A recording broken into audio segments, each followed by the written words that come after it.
বাবা যেখানে, বন্ধ বাবা যেখানে, আমরা নাই সেখানে, আমরা নাই সেখানে।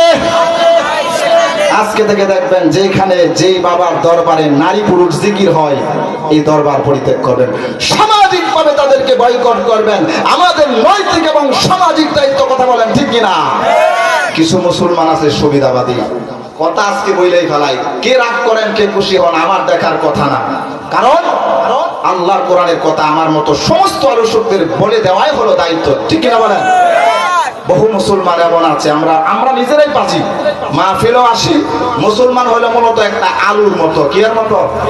আলু একটা খুব সুন্দর টেস্টফুল খাবার, শুটকি দাও খাওয়া যায়, ভর্তাও চলে, ভাজিও চলে, গোশতের সাথেও চলে, যেমনি ইচ্ছা মজা এক দেয়, মাছ দিয়া, গোড়া মাছ, বড় মাছ, সব ধরনের সবকিছু দিয়া এই আলুটা ফিট হয় না, হয় না বলেন? এমন একটা খাবার আলু। আমরা মুসলমান হলাম আলু মার্কা, কি মার্কা? আলু মার্কা। কেন জানেন? এই খুব সুন্দর টুপি মাথাতে আইব বয়ান শোনার জন্য মসজিদে যাব, হ্যাঁ আবার বয়ানের সভাপতি, বয়ানের সেক্রেটারি, মসজিদের সেক্রেটারি, আবার যায় দেখবেন এলাকায় মেলা হয়, যাত্রা গান হয়, আউল বাউলদের অনুষ্ঠান হয়, এটারও সেক্রেটারি, কথা কোন ঠিক কিনা? এটা মুসলমান না।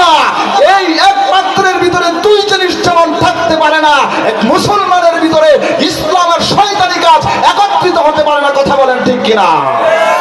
মুসলমান ইমানদার আল্লাহর গোলাম, নবীজি কি